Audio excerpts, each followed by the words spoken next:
All right, it's starting to get dark, so I figured I'd show you what's inside there before it gets dark and you can't see anymore.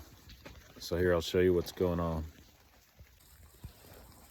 Here's the stove, here's the damper. Turn that down.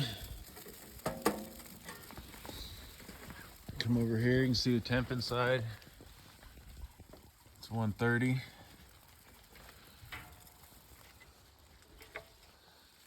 Open up the door. I'm still waiting for my latch to come in, so that's my makeshift door. A little smoke action.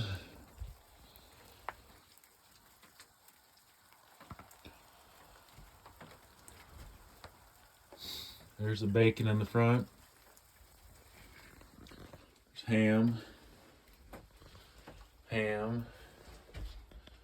That's like a hawk. And then we got 2 bacon in the back. And then that's where the pipe comes up from the stove. Working pretty slick. And there's my damper up top for letting it out. So get it fired back up and got 3 more hours and be done.